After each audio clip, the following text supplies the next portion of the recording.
Bom, então acredito que já estamos todos aqui. No meu relógio aqui, estamos pontualmente às 16h30, horário de Brasília, é isso? Que bom. É, o Hernan está aí, né? Estava vendo. Tudo bem, Hernan? Não sei se a pronúncia está correta. Aí nós temos a Silvia e a Beatriz. Olá, Silvia, tudo bem? Beatriz, tudo bem? Ah, tudo bem, Beatriz? O Eduardo está aí também.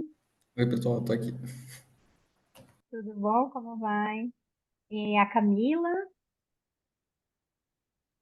e o Olá, Leonardo. pessoal, tudo bem? Olá, professor. Tínhamos nos visto ontem. Na outra sessão, né? Ontem ou Sim, ontem, no agora. Ace Acho que foi ontem, Modalidade. não. Uhum. É. Bom, que bom. Então, todos os autores estão aqui. Então, vamos começar, né? Boa tarde a todos, sejam bem-vindos ao SEMEAD. Já estão todos ambientados aí, né?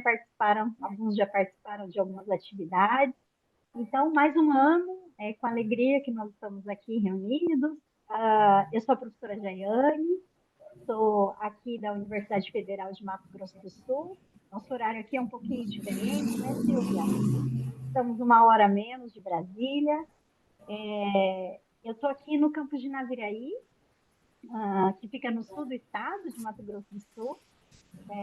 Também pesquiso essa linha de cadeias, né, produtivas. Então é um prazer estar aqui com esses trabalhos, né, maravilhosos, assim, muitos resultados importantes para a nossa área. Então é uma alegria estar aqui com vocês. Nós teremos 4 trabalhos, né? Deixa eu pegar a, a lista certinho da ordem. E esse ano eles optaram por não mais apresentar os vídeos, né? E para a gente fazer a apresentação, né? Pode ser, vocês concordam? Ou preferem o vídeo? Eu não sei como que vocês fizeram nas outras sessões.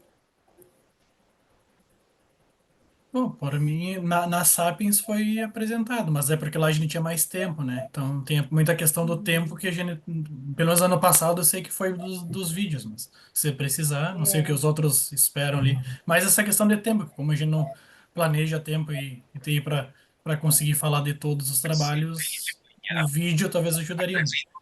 Cada um o nosso vídeo Tá um pouco Edikel, cortado, tá um pouco não cortado o conseguimos te seu, ouvir. seu áudio. Não sei por quê, mas ele fica meio cortando. É, você que está aqui para nos ajudar com os vídeos, é isso?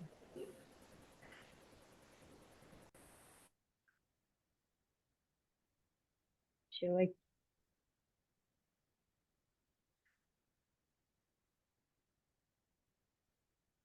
Não sei qual que é o que que os outros pensam, os autores, mas acho que talvez o vídeo ajudaria a ter mais tempo para discussão, né? Até porque, de vez em quando, apresentando, a gente fica mais tempo. Daí, tendo os 8 minutos todos, a gente consegue falar de todos os trabalhos, né? Isso, pelo menos que ano passado foi assim, não sei como foram as outras sessões, a primeira desse ano de apresentação que eu tô, sem ser a Sapiens, que na Sapiens a gente tem mais tempo, né? Tem mais Mas tempo. não sei o que os outros Eu, acham. Também acho que é melhor vídeo, mas o que que os outros opinam ali eu é prefiro o bem vídeo indiferente. também. Todos preferem o vídeo? Ok. Edikel, você consegue passar os vídeos para gente? Nossa, sim, vai na sequência que estava, né? Sequência que tá. Podemos? Deixa eu ver aqui, né? Sequência que Aham. Podemos ir na sequência, primeiro então, pessoal? seria a tomada de decisão estratégica, de episódio de farming, depois adaptation, organizacional e Olha, resiliência e sistemas. Pode ser. Então, tá, tá. a gente solta o primeiro, né? Isso. E aí Ah, faz Eu não só. entendi qual que é o primeiro. não dá para entender muito bem o que você fala, Edkel, mas vamos lá. Aqui no meu, onde eu acesso na minha agenda, Tá o primeiro artigo, Resiliência em Sistemas Agroindustriais, uma revisão sistemática da literatura, é esse mesmo? Ah, Isso. ótimo. Então, isso. Então, nós fazemos assim, como eles sugeriram, né? Passa primeiro o vídeo, e aí a gente tem 8 minutos do vídeo, 8 minutos para discussão em cada um dos trabalhos, tudo bem? Então, o primeiro Beleza. é o da resiliência, tá? O segundo é a tomada de decisão estratégica para a compra e venda do gado. O terceiro é o Olive Farming Value Chain South of Brazil. E o quarto, adaptação organizacional a partir do surgimento da Porta 481. Não sei falar, tá? Desculpe-me pelo espanhol aí. Então, vamos começar. Pode soltar o primeiro, Edkel? Vamos marcando aqui o tempo, tá? Era o Obrigada. resiliência, isso. Só confirmando. Esse é o primeiro. Vocês estão vendo a minha Isso. tela? Sim, Tá sim, esse aí. certinho, estamos vendo. Pode Esse aí da apresentar. resiliência. Beleza. Estou soltando. Realizado sobre a resiliência em sistemas agroindustriais, uma análise sistemática da literatura. O projeto também contou com a participação da orientadora e doutora em administração Silvia Morales de Queiroz Kalimann e também da doutora em administração Susan Yuki Gashi, que estarei agora discorrendo sobre o projeto realizado.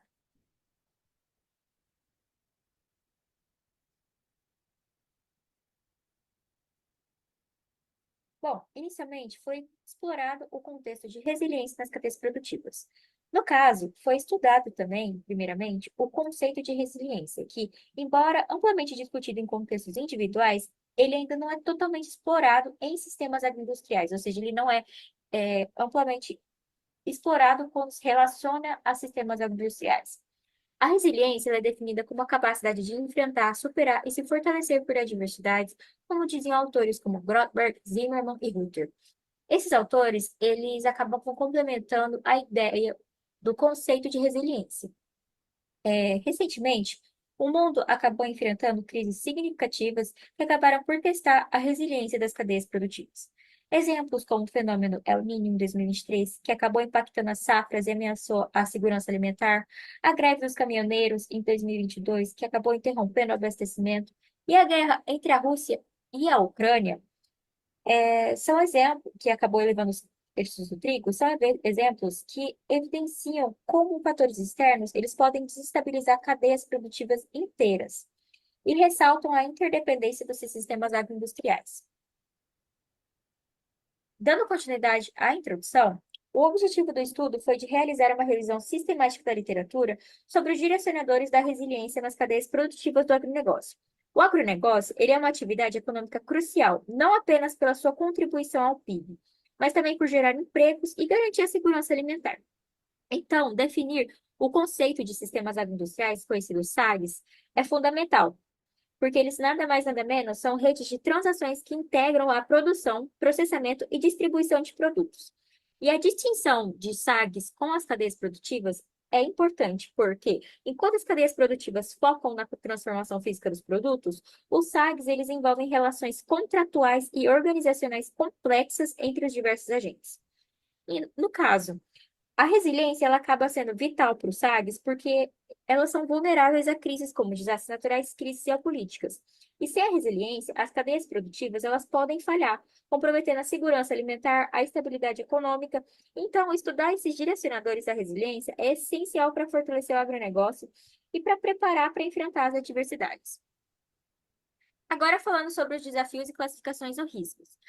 Os riscos, eles foram classificados em internos e externos, seguindo a teoria de Mason-Jones e Towle. Por quê? Quando se fala sobre os riscos internos, estamos falando sobre as falhas operacionais. E os externos, estamos falando sobre as flutuações de mercado, escassez de matéria-prima, desastres naturais, enfim. E é muito importante também falar sobre a flexibilidade juntamente aos riscos. Por quê? As cadeias produtivas, elas estão expostas, como ditas anteriormente, a riscos internos e externos, né, como classificados. E a flexibilidade, ela acaba sendo fundamental para evitar interrupções. E uma gestão eficiente, ela deve integrar práticas sustentáveis e tecnologias que aumentem a eficiência e reduzam esse impacto ambiental. Bom, a metodologia agora. como foi dito anteriormente, foi feita uma revisão sistemática da literatura para garantir um processo rigoroso na identificação e síntese de evidências relevantes. Então, foi feita também uma tabela com critérios de exclusão e inclusão de trabalhos para o desenvolvimento do artigo. De exclusão, por exemplo, foram excluídos artigos duplicados, aqueles que abordam resiliência operacional e também aqueles que são classificados nas revistas inferiores a B2, no extrato quality, CAPES, né? E de inclusão foram incluídos os que abordam a resiliência estratégica, apresentam formas de mensuração, e revistas estabelecidas no extrato qualis da CAPES, como A1, A2, A3, enfim. Agora falando sobre os resultados. Foi elaborado um quadro para explorar as categorias e variáveis que influenciam a resiliência em cadeias produtivas. Nesse quadro, foi incluído aspectos como desenvolvimento de capacidades, tecnologias, sustentabilidade ambiental, governança, diversificação, cooperativas e o efeito cascata. Foi feita uma análise e acabou sendo fundamental porque foi possível entender como diversos fatores eles se interagem entre si e contribuem para a criação de sistemas produtivos mais robustos e adaptáveis. De modo geral, o desenvolvimento de capacidades ele foi fundamental para que as cadeias consigam antecipar mudanças, entender os padrões, preferências de consumidores e adaptar rapidamente a novos processos. Além disso, novas tecnologias, elas proporcionam a agilidade, a rastreabilidade e a visibilidade, que acabam sendo fundamentais para uma gestão eficaz dessas cadeias produtivas. E elas incluem também o blockchain, Big Data, que promovem rastreabilidade, aumentam a autenticidade de produtos. Ao se falar da adoção de práticas agrícolas sustentáveis, é crucial porque ela ajuda na mitigação de impactos ambientais, como a erosão do solo, perda de biodiversidade. E, além disso, a realização de avaliações ambientais contínuas, ela garante que as práticas adotadas, elas sejam realmente sustentáveis e eficazes. Fora que uma boa governança na cadeia produtiva, ela reduz barreiras ao lidar com atividades complexas, resultando em maior eficiência e integração. Por fim, o efeito cascata, ele acaba se referindo como eventos isolados, eles podem desencadear uma série de impactos interconectados. E é fundamental estar ciente desse fenômeno para conseguir mitigar os riscos. Então, em resumo, né? Esse quadro, ele sintetiza como as diversas categorias e variáveis impactam a resiliência das cadeias produtivas no agronegócio, compreendendo como esses fatores podem nos ajudar a traçar estratégias mais eficazes para enfrentar os desafios em um ambiente de negócios cada vez mais complexos. Agora, na conclusão. Após diversas investigações, pesquisas, conseguimos constatar que o conceito de resiliência ainda não é amplamente utilizado como tema central nos estudos relacionados aos sistemas agroindustriais. A maioria desses trabalhos encontrados também provém de países estrangeiros, como Índia, Alemanha, China, e também permitiu categorizar as variáveis em 8 grupos, né, como dito anteriormente, que foi o desenvolvimento de capacidades, tecnologias, sustentabilidade, suporte governamental, governança, diversificação, uso de cooperativas e o ripple effect. Para isso, os resultados também indicaram que a resiliência operacional é discutida com mais frequência do que a estratégica. Isso porque a operacional ela é focada na continuidade imediata e rápida, recuperação durante crises, e ajuda a manter a eficiência e a produtividade. Já a estratégica, ela se concentra na adaptação a longo prazo e na transformação diante de mudanças externas. Fora que também a pandemia da Covid-19, ela evidenciou a importância da resiliência operacional, porque ela foi intensamente aplicada para manter as operações em meio ao caos global. E também acelerou a adoção de novas inovações tecnológicas, como o uso de Big Data para rastreamento, ressaltou a relevância de práticas logísticas adaptáveis para fortalecer a resiliência nas cadeias de sofrimento. E também a revisão ela mostrou que tanto a resiliência operacional quanto a estratégica, elas são essenciais para enfrentar essas crises, como mudanças climáticas, desastres naturais e crises geopolíticas. E práticas como a integração de tecnologias avançadas, diversificação de mercados e fortalecimento de alianças estratégicas, elas são fundamentais para aumentar a resiliência dos sistemas agroindustriais. Por fim, há uma necessidade de futuras pesquisas que explorem mais profundamente as interações entre as dimensões da resiliência e os diversos contextos socioeconômicos e ambientais, fora as cadeias produtivas tradicionais. Bom, agradeço pela atenção. Esse é um resumo praticamente de modo geral, do trabalho realizado. Obrigada. Obrigada, Edkel. Obrigada, Beatriz está por aí, né? Beatriz, parabéns pelo seu trabalho, né? Pela apresentação. A gente vai então ter 8 minutinhos agora, né, para conversar um pouco sobre o seu trabalho e no final também a gente volta para conversar mais um pouquinho. Se algum dos colegas quiserem fazer alguma colocação, alguma pergunta também, fiquem à vontade, né? Pode usar o chat ou pode também abrir o microfone, falar, fiquem à vontade. É um bate-papo mesmo, né? E para começar aqui, né, eu queria pedir para a Beatriz falar um pouquinho mais do trabalho, né? Achei bastante interessante, né?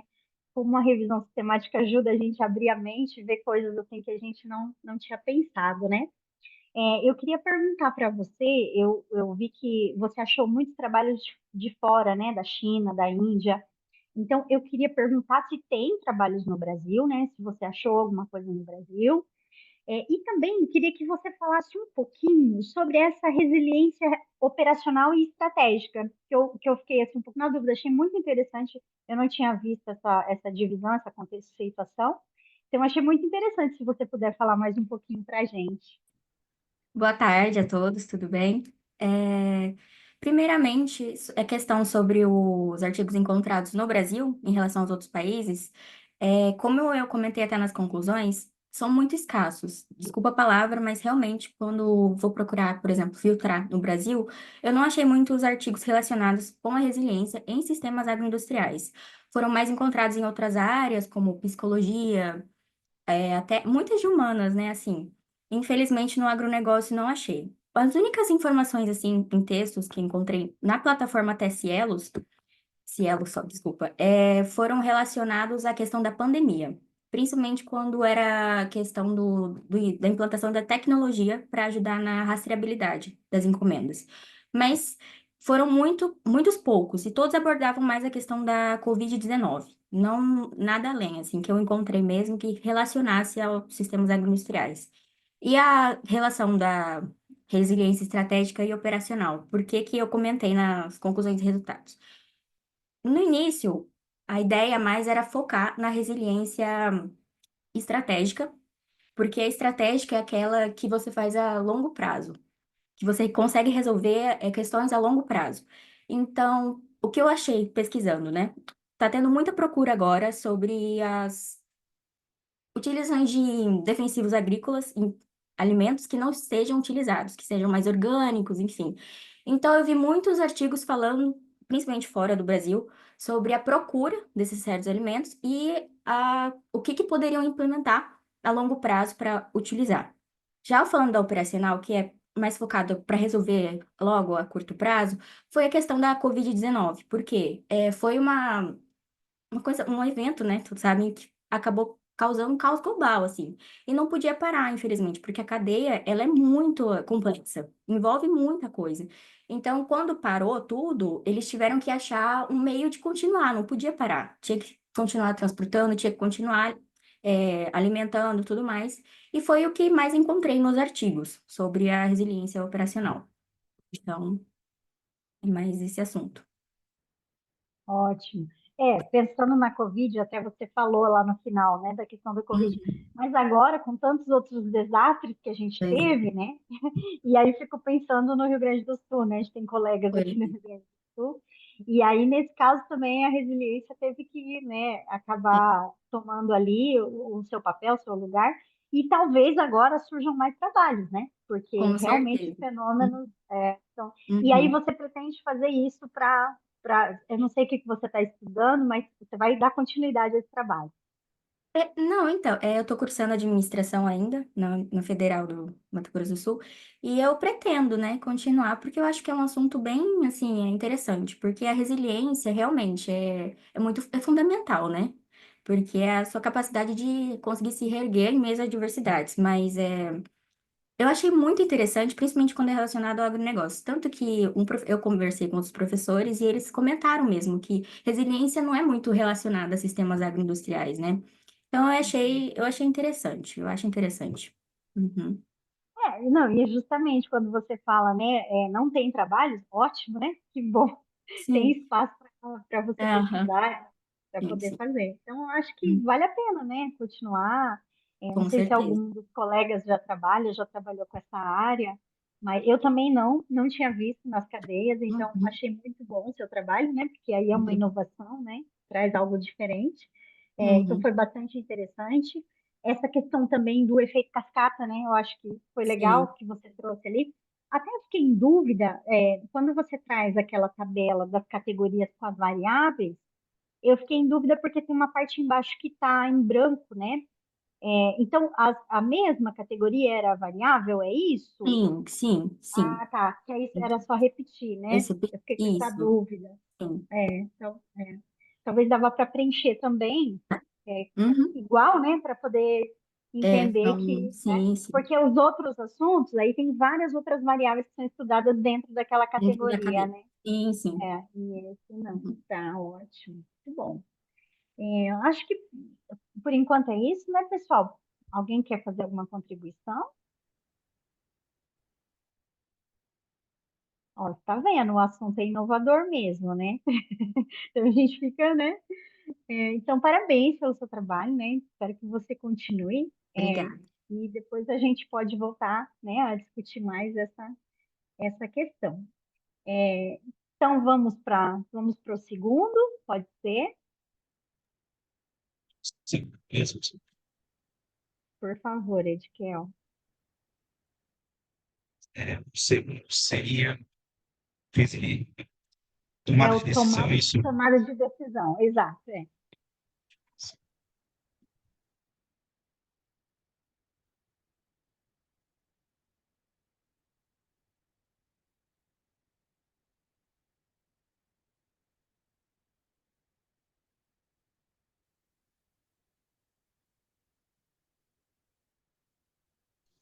Jaiane, licença.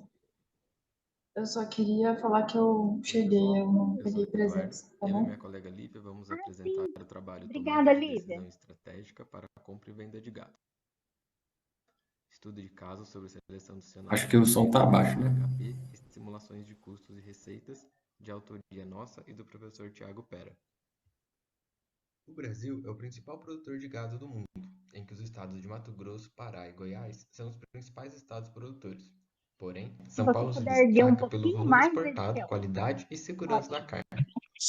Mais da metade da produção paulista está concentrada nas regiões de Presidente Prudente, São José do Rio Preto, Bauru e Araçatuba. Dado esse cenário brasileiro, existe uma demanda para que as propriedades se tornem cada vez mais eficientes num setor que tem tantos desafios. Então, é essencial que as tomadas de decisão dentro das propriedades sejam estratégicas para evitar os riscos do setor. Casos como este confinador são conhecidos como trade-offs, em que a escolha de um estabelecimento pode ser ótimo para um fator, mas não necessariamente para outro fator. No caso da logística inbound, de fora para dentro da propriedade, a escolha do criador será baseada no preço do bezerro, na distância, no preço do frete, na perda na viagem, na taxa de corretagem e na forma de pagamento. Já na logística outbound, de dentro para fora da propriedade, a escolha do frigorífico será baseada no preço da arroba, na distância, na perda na viagem e na forma de pagamento. Os objetivos desse trabalho foram determinar quais seriam os melhores locais de compra e venda de animais e como os critérios determinados pelo confinador afetam os custos e as receitas. O nosso trabalho é um estudo de caso que foi realizado em maio de 2024 e a gente acompanhou duas negociações de um confinador do Oeste Paulista. A primeira negociação era de compra, no qual ele tinha 3 possíveis criadores para comprar bezerro, e a segunda negociação era de venda, no qual ele tinha 3 possíveis frigoríficos para vender boi gordo. Nesse slide, a gente mostra quais foram os critérios selecionados pelo confinador como sendo importantes na hora de comprar e vender animais e qual era a situação das duas negociações que a gente acompanhou. Para selecionar o melhor local de compra e o melhor local de venda, a gente utilizou dois métodos. Um que só entram parâmetros quantitativos, que a gente consegue simular os custos e as receitas, e outro que a gente consegue também incluir as questões qualitativas, como por exemplo o padrão racial dos animais. Os parâmetros considerados para o cálculo de custo com a compra de bezerro foram o preço do bezerro, o peso médio na saída, a distância ao confinador, o preço do frete, a perda na viagem, a taxa de corretagem e a taxa Selic. Já os parâmetros considerados para o cálculo de receita com a venda de boi gordo foram o preço da arroba, o rendimento de carcaça, a taxa Selic, a distância ao frigorífico e a perda na viagem. Cada criador e cada frigorífico deste estudo de caso possui um valor específico desses parâmetros. Além disso, foram feitas simulações permitindo que os valores dos parâmetros variem dentro de um intervalo com distribuição uniforme. O outro método utilizado para avaliar qual seria o melhor local de compra e o melhor local de venda de animais foi o método AHP. Para isso, a gente gerou um questionário para o confinador, na qual ele deu uma nota de 1 a 9 para todos os critérios avaliados, tanto os quantitativos quanto os qualitativos, e eles passaram por um processo de julgamento 2 a 2. Dessa forma, conseguimos montar uma matriz na qual avaliamos o índice de consistência das respostas, o coeficiente de consistência e, por fim, conseguimos definir o peso de cada critério em relação a todos eles. No cenário base, a maior receita obtida foi no frigorífico A, seguida dos frigoríficos B e C.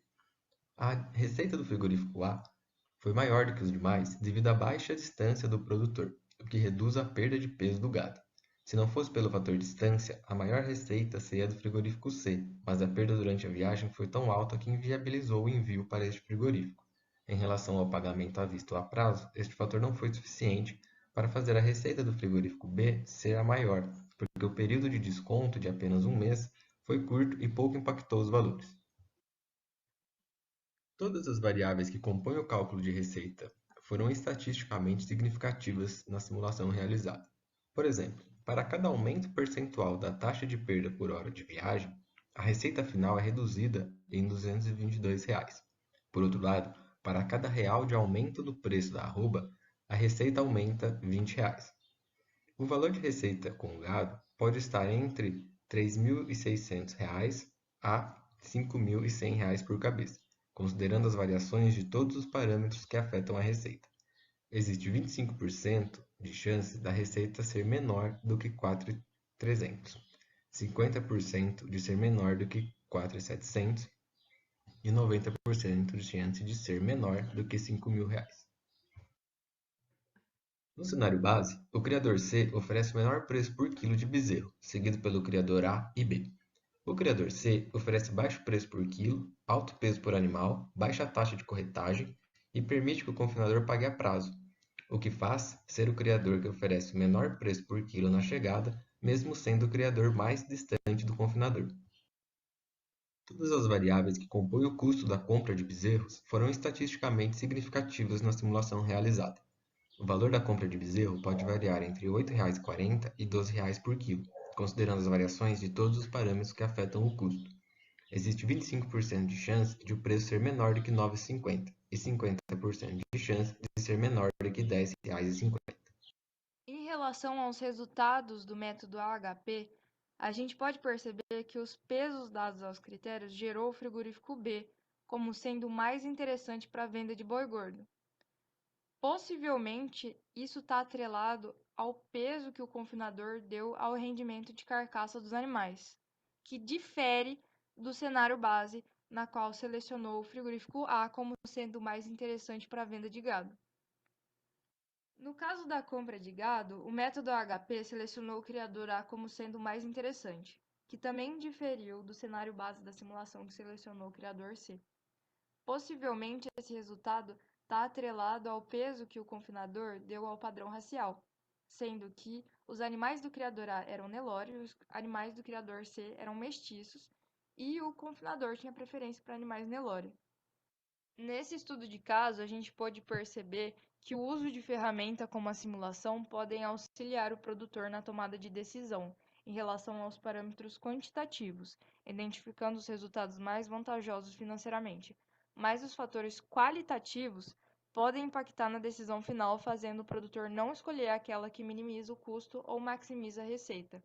O estudo também mostrou uma viabilidade interessante do uso das duas ferramentas em conjunto, como facilitadoras da tomada de decisão, e foi possível identificar divergências entre os pesos atribuídos pelo confinador no método AHP e os valores reais calculados para as variáveis consideradas no processo. Estar ciente dessas divergências pode impactar na análise da coerência das suas decisões.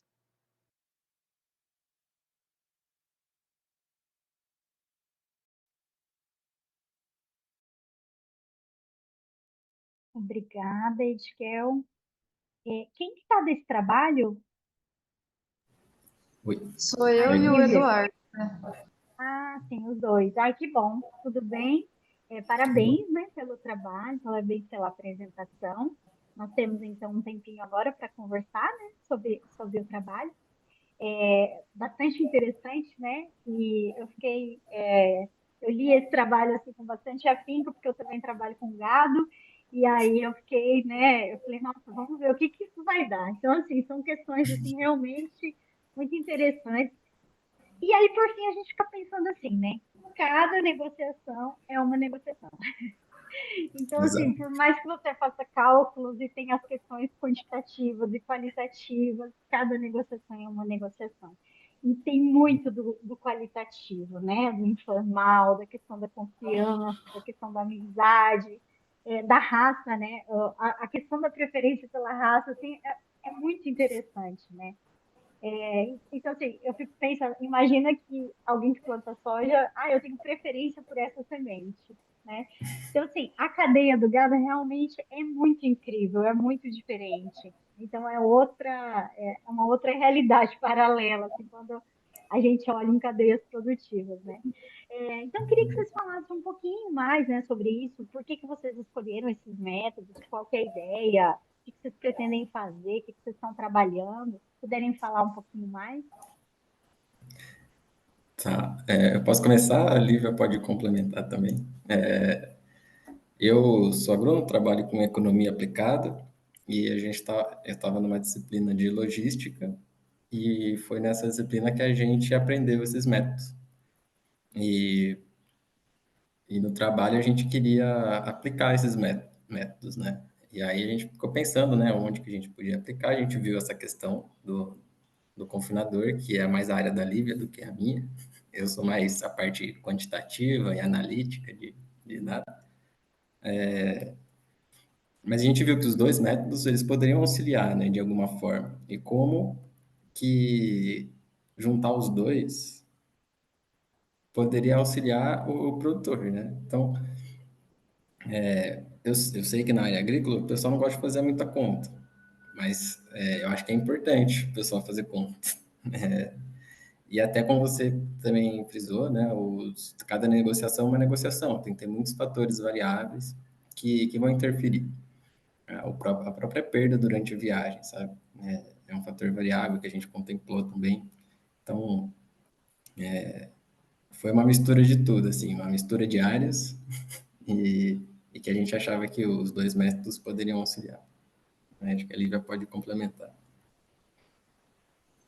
Oi, O tudo bem? Eduardo fica doido, né, de ver esses resultados assim, né? Você viu que ele gosta de fazer conta, né? O negócio dele é fazer as contas, só isso que ele quer. Brincadeira. Por favor, Lívia.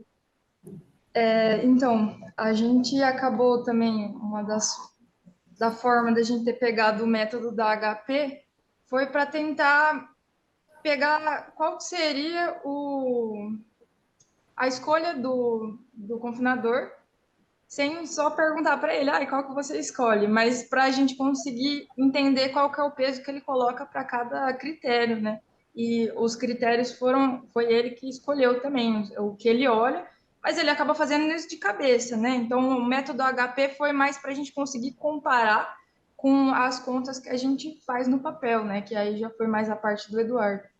Então, eu acho que ficou bem interessante, porque, igual você falou, cada negociação é de um jeito, mas às vezes está na hora e você acaba conseguindo convencer a pessoa, o criador, né, a compra de bezerro principalmente, a baixar o preço, você vai conversando e tal, mas acho que é importante a gente considerar outros fatores, como a distância, como o frete, como outras coisas que às vezes na hora da negociação você acaba esquecendo. Então, se a gente conseguisse mostrar para o produtor assim olha, antes de você chegar lá na fazenda do criador, você já tem noção do que você pode pagar, o quanto que isso vai te dar de lucro para você ter mais atribuição na hora de você negociar, né? É uma forma de você ganhar, talvez, uma eficiência maior no processo da compra e venda.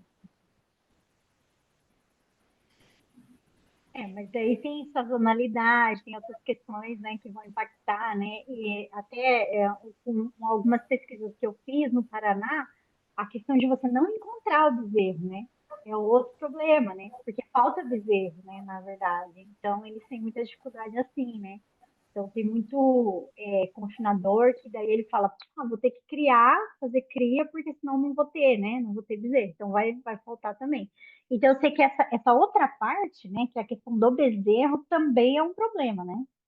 E aí tem, puxa, né? Claro, vocês escolheram uma lista baseada no que ele falou, assim, é muito importante, né, você mostrar essas questões, mas também sabendo que tem outras questões, né, principalmente que vão impactar dependendo da época do ano, dependendo de tudo, né. Então, assim, realmente, a gente tenta evitar, assim, tenta ter uma lógica na tomada de decisão, né, o Eduardo deve gostar, né, dessa questão de buscar uma parte mais lógica, mas às vezes não dá, né, dependendo do ano, né, acaba que não vai conseguir. Isso é É, bem mas a compreensível, gente, é assim mesmo. É, às vezes a gente simulou vários cenários, né? Mas eu sei que É. em muitos momentos o produtor vai por aquele cenário possível, né? Às vezes não é o ideal, mas é o que dá para fazer naquele momento. Isso é bem compreensível. E só complementando também o que você falou, foi por isso que a gente pegou um estudo de caso pontual. Então, é uma situação que aconteceu em maio do ano passado. Então, é uma coisa que eu poderia levar, tipo, por exemplo, para o dia de hoje e fazer a mesma coisa e ter uma tomada de decisão para hoje, entendeu? Então, seria um negócio assim, vou fazer uma compra, vou fazer uma venda. Hoje, eu posso usar esses mesmos critérios mas com os valores de hoje e utilizar novamente, sabe? uhum. Se desse para fazer, né? Se desse para ter assim, achar um método e que esse método fosse mais eficiente e você pudesse estar utilizando ele, simplificaria muito, né? Mas essa quantidade de variável não vai permitir, justamente porque, né, vai mudar essas questões, né? Então, acho que aí que é o grande desafio que a gente tem que pensar, né? A gente não sabe o que vai. E é interessante a gente pensar que todos esses problemas que a gente tem na cadeia, a gente ainda é o maior produtor. Então, você imagina, né, se a gente consegue fazer isso com eficiência, né? Aí o Hernan vai falar assim, olha que eu tô aqui do lado com eficiência, com outro gado aqui na Argentina, né? Então, desculpa, Edkel, você quer falar, por favor? Na hora que eu vi essas variáveis, sair da ABC, eles tinham uma sugestão, vocês que pesquisem isso, que isso daria entrada perfeito, a rede neural de leio. Então, se eu pego só esses dados de uso, começo a alimentar a rede menor fica, segue prefeito, A gente quase não consegue te entender, assim, bem pouco. Você deve estar com algum problema no seu Você áudio, no consegue no escrever seu no chat? microfone. o Porque áudio assim, muito baixo. não é baixo, ele picota. Mas quando você põe o vídeo, fica bom. Então, eu tô achando que o problema deve ser no microfone. Ah, tá. Melhorou? Melhorou Melhorou. bastante. Se você puder Ah, repetir, por tá. favor. Ah, tá. Eu estava falando que assim, eu venho da área de IA, né? Inteligência artificial aplicada, gestão do conhecimento e tudo mais, e que uma técnica muito interessante que eles poderiam estar pesquisando é usar uma rede neural do tipo MLP, Multilayer Perceptor, porque aqueles pesos de ser usado para treinar uma rede, né? E quanto mais eu pegar estudo de caso, mais eu vou conseguir um acerto futuro, entendeu? Uhum. Sim, com certeza. E, O ideal, né, desse tipo de estudo é a gente entrevistar vários produtores, né? Esse aqui foi um estudo de caso para um produtor, mas se a gente conseguisse mais, né, a gente poderia alimentar a rede. É verdade. seria bem interessante, verdade. Mas assim, Inclusive, se e forem fazer alguma coisa do tipo e precisar de um apoio, pega o meu contato, fica à vontade para a já gente pega o fazer alguma coisa contato. junto. Bom, Já deram uma ideia de fazer um aplicativo, Ah, é verdade. mas, Seria mas bastante interessante. aí cada um preenche com o seu caso, né? E Aham. aí dá as opções, né? Mas Daria as opções. Nossa, seria, porque realmente é muito difícil, né? Tem muita dificuldade para tomar esse tipo de decisão. Então, ajudaria bastante. Parabéns, né? Parabéns pelo trabalho. Obrigado pelas contribuições. Por enquanto, depois a gente continua. Vamos para o próximo, Edkel. O próximo é da Olive Farming Valley.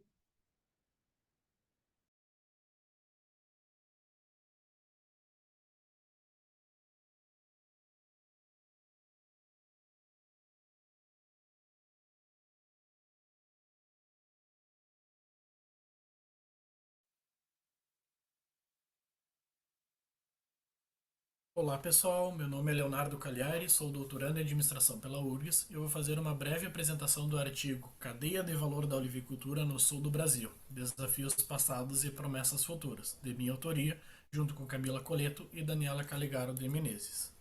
Na introdução, nós fazemos uma breve contextualização da temática, trazendo que a renovação dos modelos de organização agrícola tem exigido a promoção de abordagens mais abertas e descentralizadas, principalmente quando se trata em produtos de maior valor agregado. Sabe-se que no Brasil as commodities ainda impulsionam o agronegócio, mas já se percebe a emergência de produtos premium. Dentre os diferentes cultivos, a olivicultura tem sido apresentada como um movimento crescente de empreendedores, impulsionado no início dos anos 2000 no país, com destaque para o estado do Rio Grande do Sul, que apresenta 75% da produção nacional. Sabe-se que o Brasil é um dos maiores importadores de azeite de oliva no mundo, mas que a produção nacional ainda é baixa, sendo um desafio a sua comercialização. Com isso, as empresas rurais da olivicultura elas precisam cada vez mais estabelecer estratégias para criar valor em relação aos consumidores cada vez mais exigentes.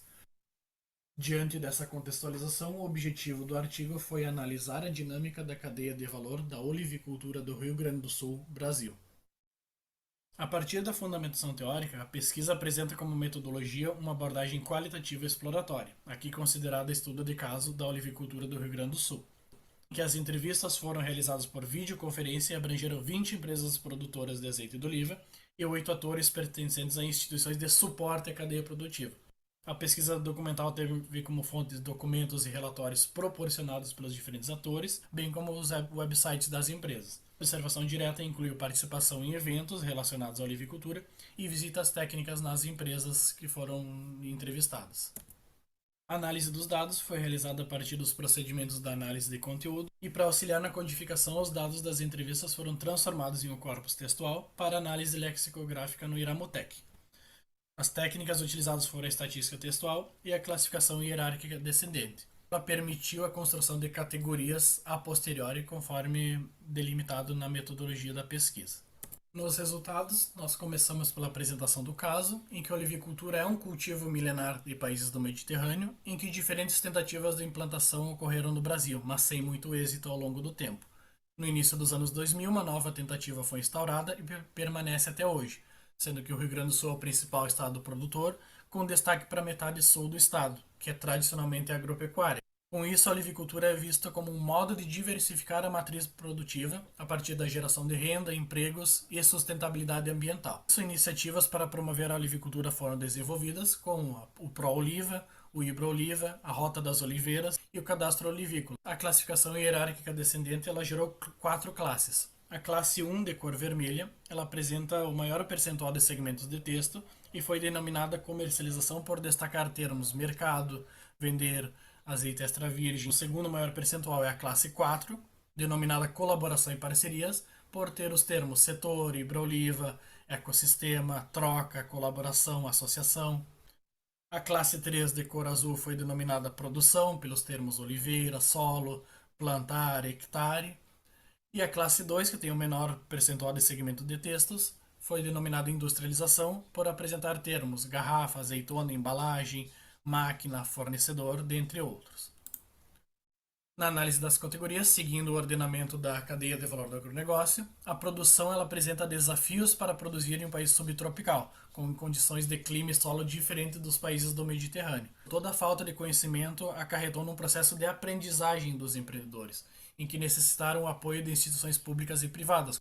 A dinâmica das relações no elo produção ela se baseia em 3 pontos: a relação entre os produtores, com trocas de conhecimento e relações informais entre produtores que extraem no mesmo local, a relação com os viveristas, que ressalta-se a busca por mudas de qualidade, e relação com os fornecedores de insumo, em que alguns destacam que no início havia certa dificuldade pela escassez de insumos voltados para a olivicultura, enquanto outros destacam essa boa relação comercial com fornecedores.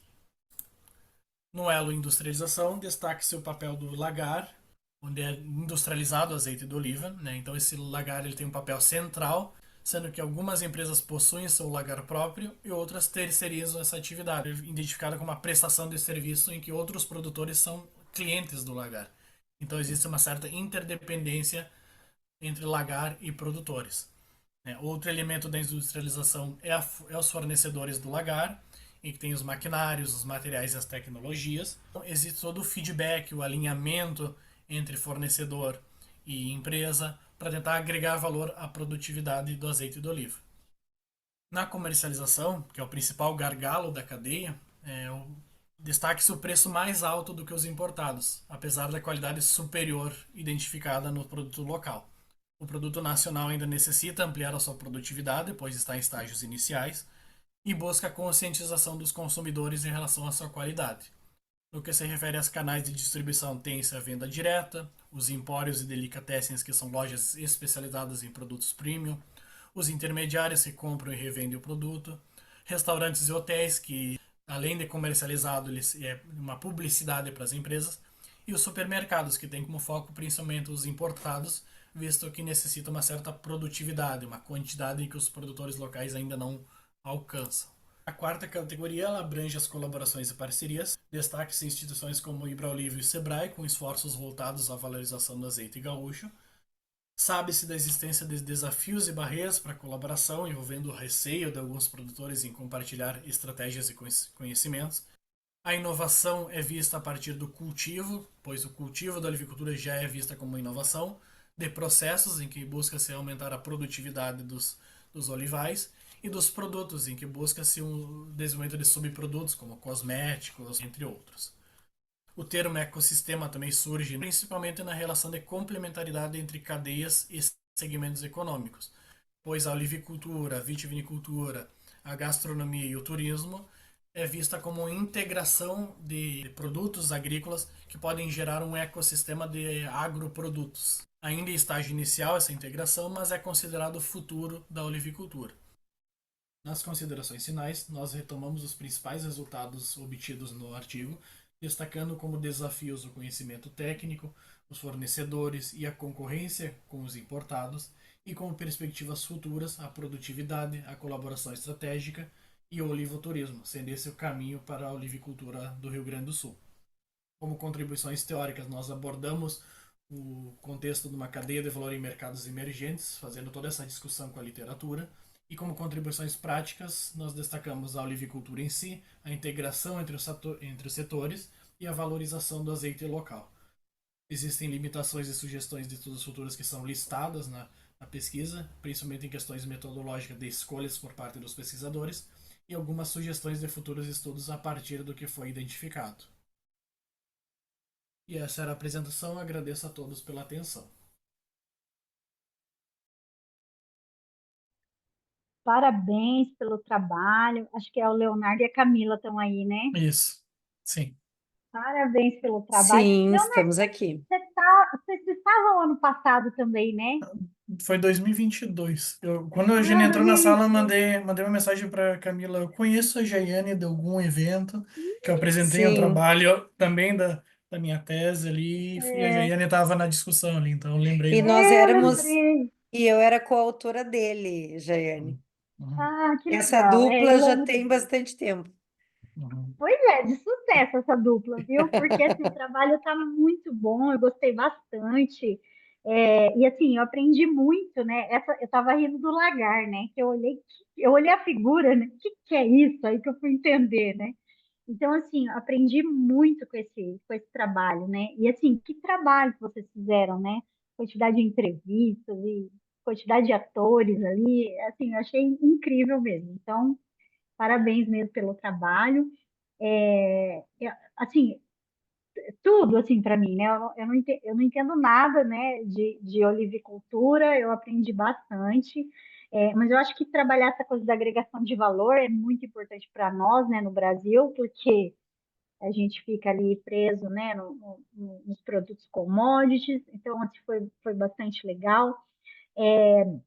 Eu não sei se vocês, eu acho que vocês sabem disso, vocês são aí do sul, né? Mas por que demorou tanto para pegar isso? É a dificuldade de cultivo? O que é? Se tem alguma coisa, né? Uhum. É, e aí depois teve os atores de suporte, né? Que eu acho que Sim, no Brasil todo, se não fossem esses atores de suporte, né? Eles mesmos que melhoraram, sim. né? Tanto o gado quanto outras cadeias, né? O que vocês falam mais aí da olivicultura? Uhum. A olivicultura, sim, em si, tipo, ela é objeto de pesquisa da minha tese, que eu defendi há alguns dias, agora início de outubro, né? Já aprovei, agora estou na reta final de certificado, diploma, então esse princípio ele já foi, mas tem essa questão de, tipo, Então, que desde ela... parabéns, Leonardo. Obrigado, já Parabéns. Tá agradeço bem pela... já tranquilo. Então, tipo, eu gravei o vídeo e fiz e o trabalho antes e agora a apresentação depois já é outro peso, outra tranquilidade, dá para falar com maior tranquilidade sobre o trabalho. Mas essa questão da olivicultura que tu comentou, como é um dos artigos da minha tese, essa parte mais descritiva, mais caracterização da olivicultura, sendo que a segunda parte do próximo artigo, que é a questão dos ecossistemas, que é o que eu tento interligar na minha tese, que eu pego muito essa noção da agregação de valor, que não é só a cadeia individualmente em si que vai agregar valor, mas sim a sua ligação com complementaridades, com o vinho, com o turismo, toda essa relação para tu conseguir agregar valor e tentar diminuir o gargalo da comercialização, tentar impulsionar o valor para esse agroproduto, né? Então, tipo, toda essa relação é baseada assim no artigo. E ela acabou a livicultura, pela questão dos resultados que eu tive na tese, ela teve toda essa demora porque foi o início em si, ela teve outras tentativas, mas não tiveram êxito, erros, falta de conhecimento, tentava replicar o contexto da Espanha, de Portugal, que é um contexto climático completamente diferente, né? Então acabava não funcionando aqui. E no início dos anos 2000 foi muito mais impulsionado pelos próprios empreendedores que quiseram, não, vamos tentar trazer para cá, alguns empreendedores fizeram, que daí começaram a ter os primeiros resultados, porque a olivicultura leva de 10 anos para conseguir chegar à árvore à sua produtividade máxima, 15 anos, dependendo ali. Tem alguns produtores que até hoje não chegaram. E 99% deles tiveram o retorno do investimento. Então, tipo, é algo mais ou menos nesse sentido. Quem tem retorno é quem faz o olivoturismo, principalmente. Eles conseguem essa questão do turismo, conseguir agregar mais valor a eles. Então, teve toda essa dificuldade inicial, outras tentativas não tiveram êxito, erros.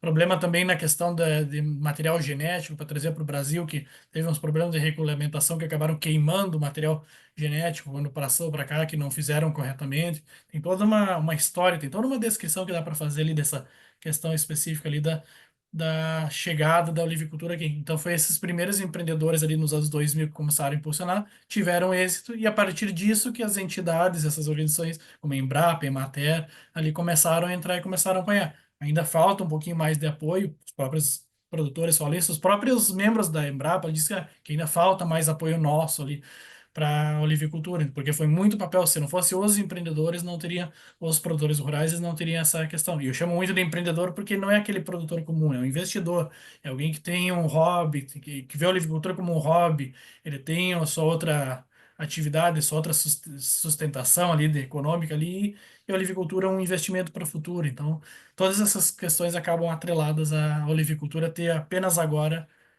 ter se instaurado e ainda em desenvolvimento.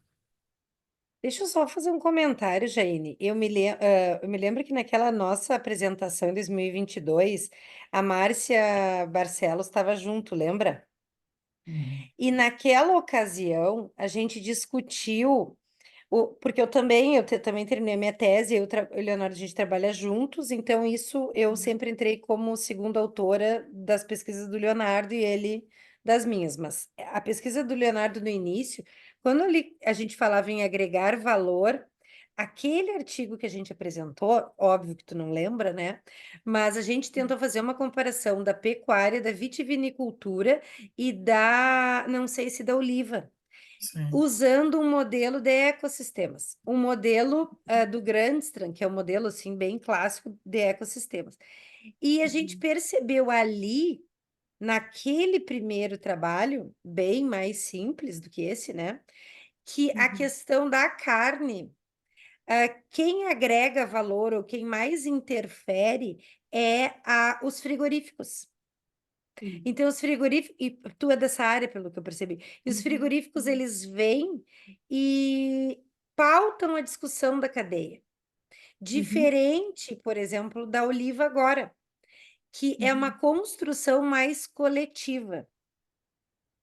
A complementariedade começa a aparecer, mesmo sendo uma cultura muito recente, mas ela já nasceu com uma outra abordagem que é a pecuária. Então, no meio das nossas bateção de cabeça, né, a gente resolveu tirar fora a pecuária, porque a gente via que não fazia sentido comparar, né? E aí o Leonardo, depois com a nossa orientadora, e definiu fazer com a Oliva. Mas eu só quis trazer esse gancho porque eu pegando lá o artigo que a gente trabalhou em 2012. Então é um processo que o Leonardo já vem trilhando, né? Então Sim, agregar então, valor a partir da perspectiva de agronegócio, de ecossistema, né? então, eu não Então é um lembro desafio. especificamente do É, trabalho, mas eu lembro dessas discussões, porque há isso. muito tempo que essa coisa do agregar valor, né, eu venho trabalhando isso. Não, e eu ia fazer um comentário na hora que o Leonardo estava falando, né, por essas dificuldades e todas essas dificuldades que a gente vê o preço do azeite no mercado e a gente acha ruim, né? Uhum. Mas Sim, é muito difícil, né? Realmente sim. é um E produto até, assim. e até fazendo um comentário extra, tipo, na questão disso daí, que muito também da discussão do preço vem da questão da classificação dos importados, porque muitos que se dizem extra virgem não têm os requisitos, não têm a qualidade, então tem muito isso aí, porque alguns, claro, eu precisaria me aprofundar muito mais na busca, mas tipo, alguns entrevistados mencionaram, se tu for comprar um azeite top lá na Europa do preço, o preço vai ser igual ao daqui. Então, tipo, os que vêm para cá muitas vezes não têm a mesma qualidade, tem muita discussão em cima disso, regulamentações, o próprio mapa está fazendo fiscalizações de azeite, então tem muito trabalho nisso daí. É óbvio que se tu tirar todos os importados, o brasileiro não vai conseguir, o azeite brasileiro não vai conseguir suprir a demanda, então vai ser uma tragédia para o olivicultor local. Então não tem como fazer isso, não, vou cortar todos que não são. Não, mas tem muito essa questão da regulamentação, discussões, coisas em cima disso daí, e que o preço o consumidor vai ver, não, por que que eu vou comprar um azeite brasileiro? Só posso comprar um italiano, um espanhol, mas tem muito essa questão ali também do conhecimento, da conscientização do consumidor brasileiro, que é um processo ainda que vai longe. Vai, vai. E em todas as cadeias, né? Não é só nessa cadeia. E aí é o que a Camila falou, né? Como a configuração dela é totalmente diferente, né? Menor. Então, assim, realmente a pecuária é outro mundo, né? E é E totalmente como um diferente. ator molda toda a dinâmica da cadeia, no caso da pecuária, né? Então saiu, acabou a gente tendo que tirar essa discussão fora, porque é outra coisa. Isso ficou legal. Ah, só rapidinho uma pergunta que eu ia falar. O problema climático, eles sofreram também com toda a tragédia que teve o pessoal da olivicultura, porque eu estava vendo no mapa que vocês colocaram no trabalho, né? Aonde que eles estão localizados, e eles pegaram ali, né?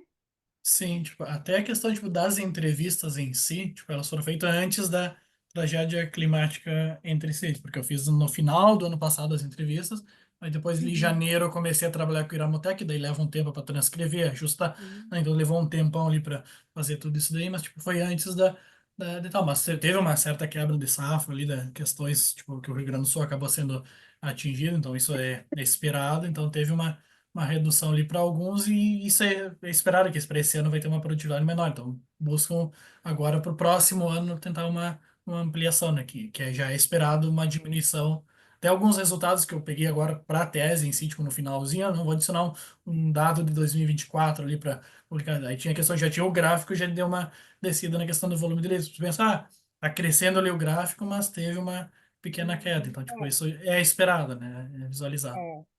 que pena, né? Tá bom, obrigada, gente. Vamos pro próximo, senão a gente se empolga aqui, né? Certo. Ezequiel, por favor.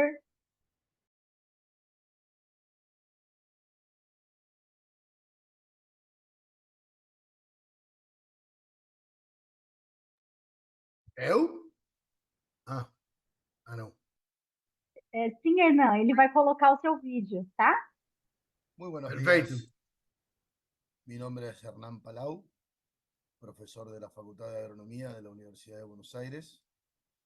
Voy a darles de presentar este trabajo llamado Adaptación Organizacional a partir del surgimiento de la cuota 481 de exportación de carne vacuna.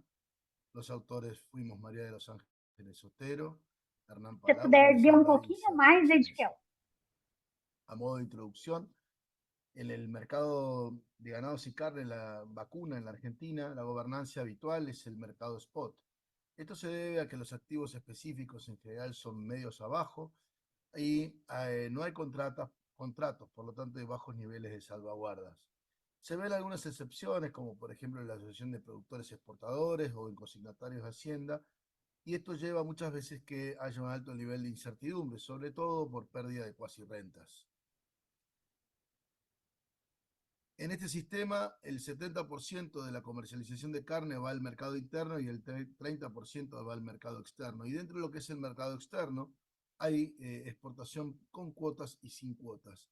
Dentro de una de esas cuotas está la cuota 481, que es una cuota especial de la Unión Europea que tiene ciertas exigencias productivas, procesos, características de los animales, métodos de engorde, etcétera, que lleva a que seguramente en los atributos de la transacción hay una influencia en términos sobre todo de la incertidumbre y los activos específicos. Entonces nos preguntamos, y ahí viene el objetivo del trabajo, si hubo cambios en las gobernancias, si hubo cambios a nivel organizacional. A modo de marco teórico, nosotros vamos a trabajar con el concepto de sistema de agronegocios, donde vamos a trabajar analizando los actores, las reglas de juego, la adaptación organizacional, las preferencias del consumidor, las transacciones, atributos de transacción, que son la frecuencia, la incertidumbre, los activos específicos, las gobernanzas y los costos de transacción.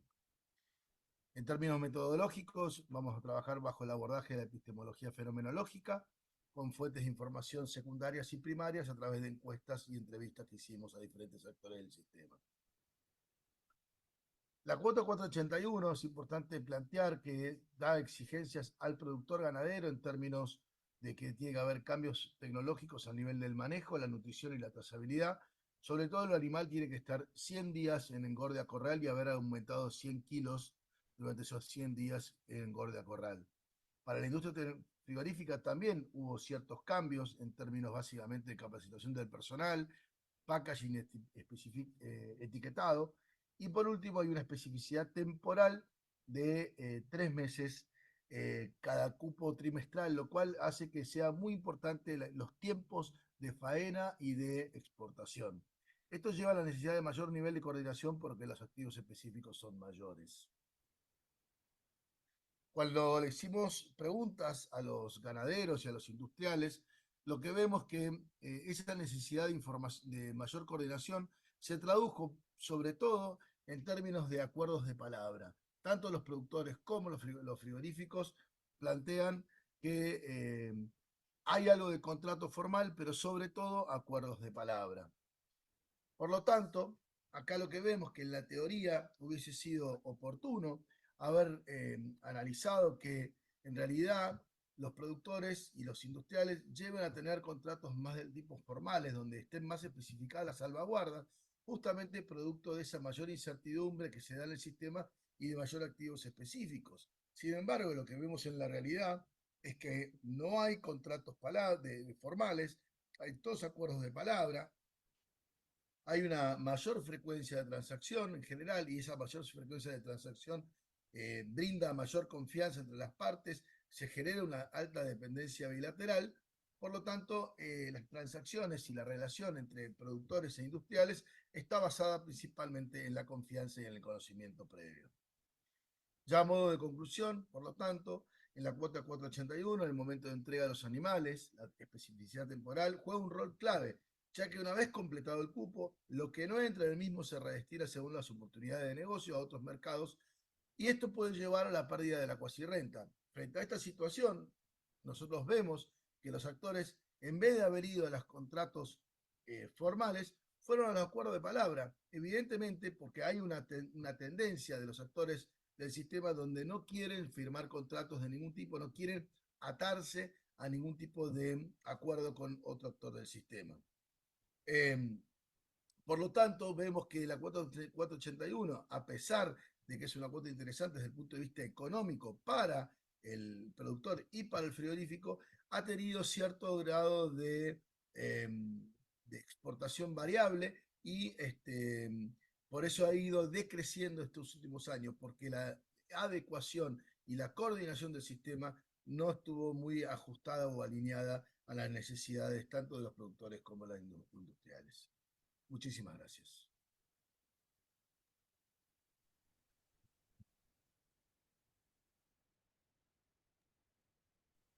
Hernan, obrigada.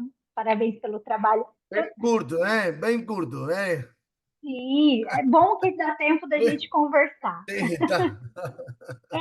A pronúncia é Hernan? Hernan, tá Hernán, certo? sí, está bem, Ah, tá sim, certo, tá bem. muito bem. Parabéns pelo seu trabalho. Eu Obrigado. gostei muito também. E assim, eu acho que os seus resultados, eles são bem próximos do que a gente tem aqui no Brasil. Sim, E até tem a ver com as discussões que a gente fez no outro trabalho, né? No trabalho da tomada de decisão, porque acaba que, como vocês chamam, né? O acordo de palavra é mais importante do que qualquer coisa, né? Então, essa mas questão da es confiança. algo increíble que un sector, una industria como esa terminen teniendo acuerdos de palabra cuando o que está en juego es muy importante. Tem mucho dinero, muchas inversiones, mucho capital investido. Entonces, para a gente foi hallazgo muito importante e a gente pensava, a hipótese era que íbamos a encontrar mais contratos del tipo formais, mas não.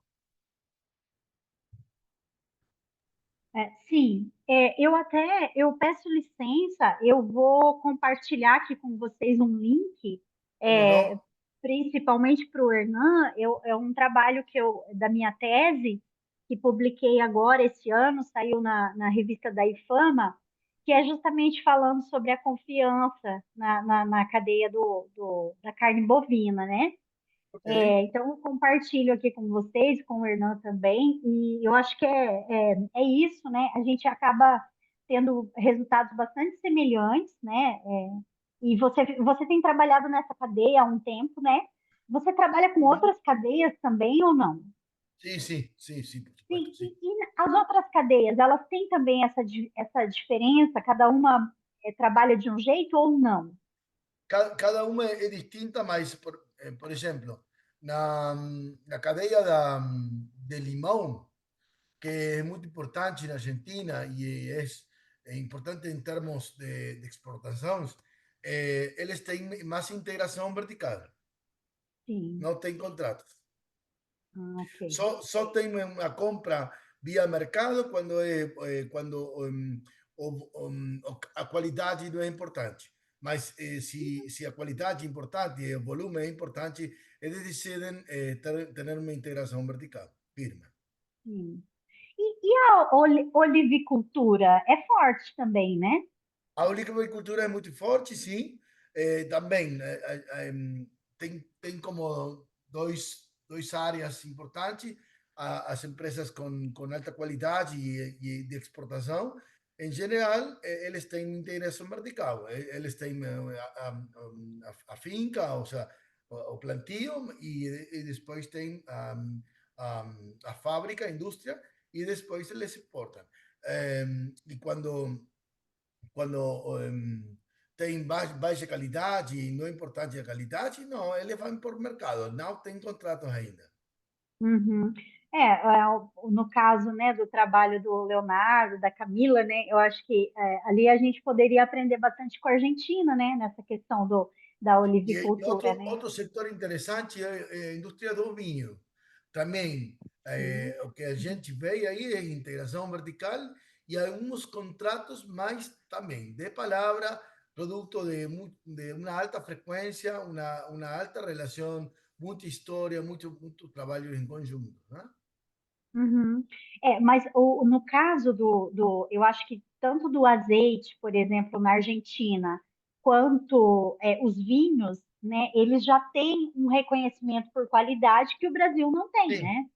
claro, Então, claro, eu claro. acho que a gente poderia aprender muito, né, nessas cadeias com a Eu Argentina. acho que hay uma. Voy a compartir a você uma lámina de Oliver Williamson que eu acho que é interessante para discutir este tema com vocês. A ver, Por deixa eu favor. olhar. Pessoal, nós temos aí 20 minutos, né? Acho que é isso, Tem, 20 tem, tem, minutos que a gente tem, para tem. a gente discutir. Não, não, fique à vontade, Hernan. Enquanto você acha, Tá, tá. eu já vou aproveitando aqui para abrir, né, para os outros colegas que quiserem também falar, quiserem expressar. Acho que é o momento da gente aprender, né, da gente compartilhar essas experiências aí. Aproveitando aqui o Hernan, né? Então fiquem à vontade, por favor.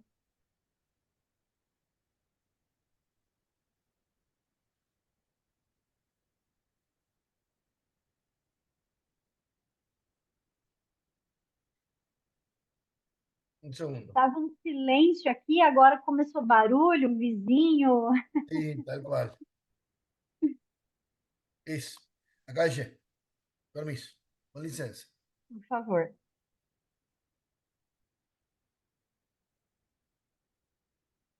O que a gente vê em Argentina é parecido a isso. O que a Uhum. gente tem aqui é o mercado spot, a jerarquía o integración vertical y a forma híbrida. ¿Tá? Entonces, cuando incertidumbre o frecuencia de disturbios o incertidumbre es baja, a gente vai a contrato en la medida que aumenta actividad, activos específicos. Mas, quando a incertidumbre é muito alta, como a Argentina, que tem mudanças institucionais, cambios de regras de jogo, etc., como ve aqui, mercado e integração vertical. Este paper de Williams é muito interessante para analisar isso. Ótimo, Hernan. Muito obrigada. É Não, bom a não, gente, né, conhecer um pouco das outras culturas e como que isso está funcionando, né? sim, E aí, né, vamos conversar aqui sobre os trabalhos, né? Então, se a gente fizer esse panorama, né, se a gente pegar todos esses trabalhos, esses 4 trabalhos, né, bastante interessantes, né, eu acho que a gente pode ver, né, que, assim, todas as cadeias vão ter que lidar com essa resiliência, né? Eu não sei como que a gente vai trabalhar isso, né, futuramente. A Beatriz está aí para ir atrás, né, desse assunto, ver como que pode trazer ele para ajudar nesse entendimento, né, das nossas cadeias, a dificuldade do trabalho, né, que fala sobre a tomada de decisão, né, a dificuldade da gente ter parâmetros quantitativos para a gente tomar decisão, porque justamente pelo que a Hernan trouxe, né, então essa incerteza institucional que a gente tem nos nossos 2 países, isso acaba influenciando, então né, a confiança, os acordos de palavras sim. acabam tendo um peso maior, né? Então, assim, é interessante a gente conhecer, né, todas essas cadeias e ver que mesmo elas sendo distintas, né, como a Camila mesmo falou, os desafios são comuns, né? Os desafios são bastante comuns. Leonardo, por favor. Sim, só um comentário disso que tu comentou do primeiro trabalho e da resiliência, que o Rio Grande do Sul em si vai ser, possivelmente vai surgir algum trabalho ou projeto de pesquisa de resiliência, tanto das empresas no modo geral, como também do agronegócio das, então, tipo, vai ser um contexto que possivelmente, acho que é impossível não surgir em trabalhos nacionais relacionado à resiliência das cadeias nesse contexto de condições climáticas que aconteceram no Rio Grande do Sul. Então, tipo, pode vir a ser um contexto de pesquisa proveniente ali, não sei se especificamente para os autores da pesquisa, acho que a Beatriz, se não me engano, é a autora da pesquisa, mas talvez para outras pessoas que ela investigar ali, ela vai surgir algum projeto, alguma coisa relacionada à resiliência focada em condições climáticas, a desastres climáticos especificamente, que eu não entro muito a fundo nas outras questões ali que ela trouxe, mais nesse contexto do Rio Grande do Sul, né? É, é, é isso mesmo. E aí eu também queria perguntar para o Hernan, né? Vocês estão enfrentando esses problemas também das mudanças climáticas, né? Como é que a Argentina está vendo isso nas cadeias? O que vocês estão pensando, né? Es muy difícil pensar eso, porque el productor agrícola en Argentina es un productor que siempre piensa a corto plazo. Infelizmente não Até tem. porque o campo político, né? Como que ele vai pensar a longo prazo? Exatamente. Assim, exatamente. Então, trata de maximizar os benefícios da melhor maneira possível.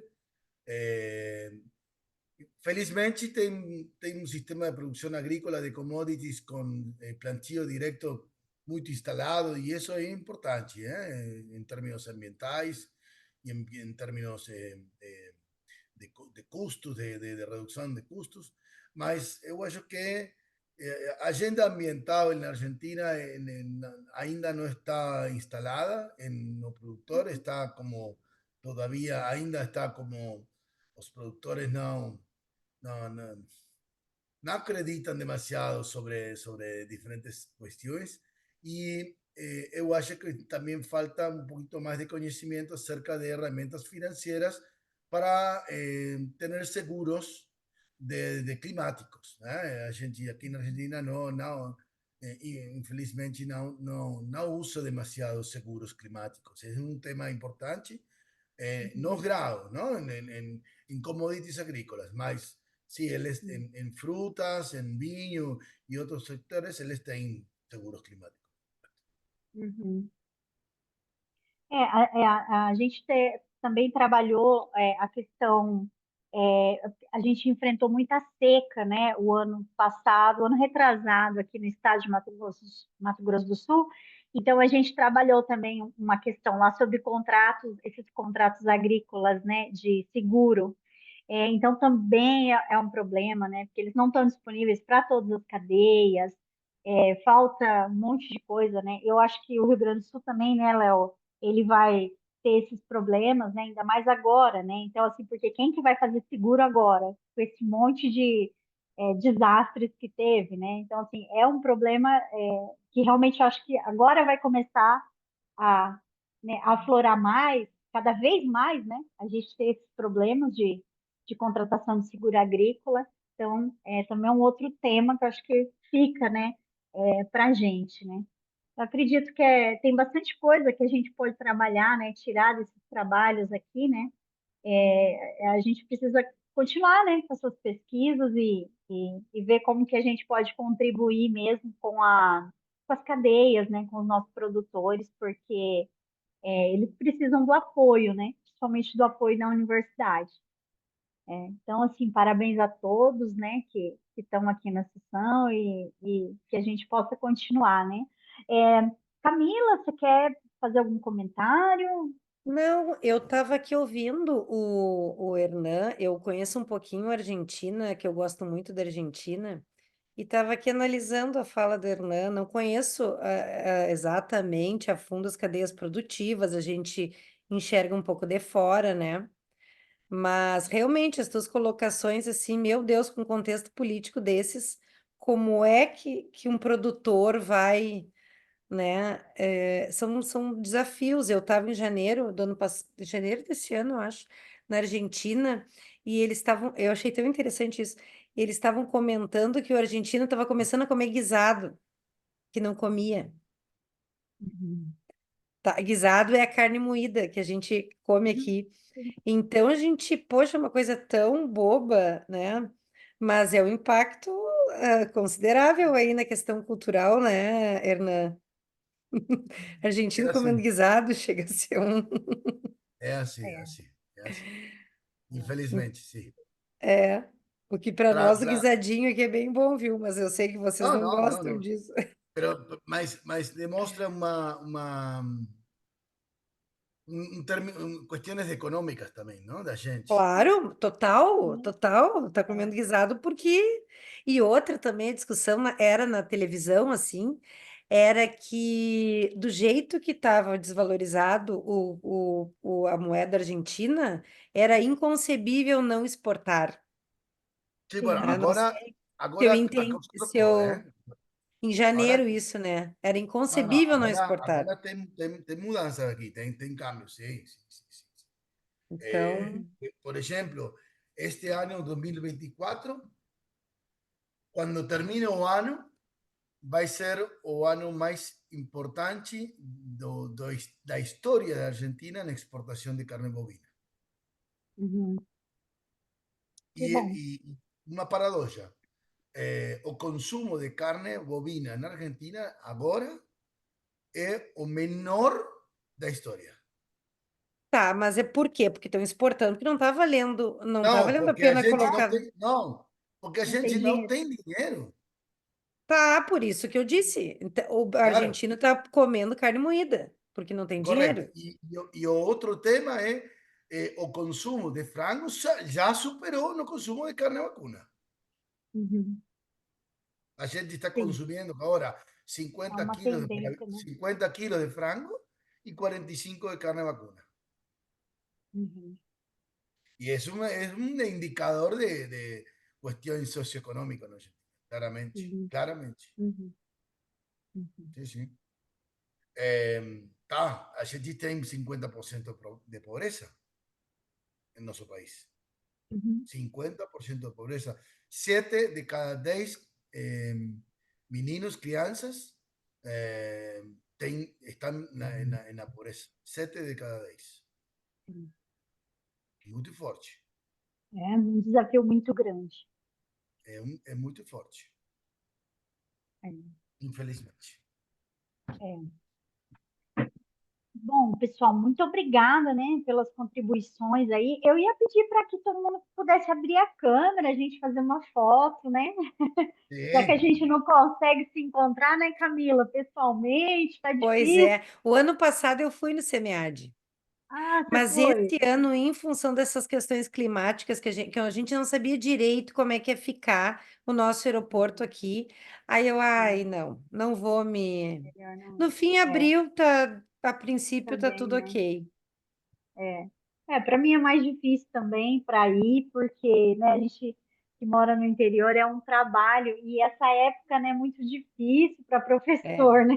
Tem muita é. coisa para fazer. Mas que bom. Então vamos tirar uma foto, todo mundo bonito, sorrindo. Deixa eu tirar aqui. Ah, Hernan,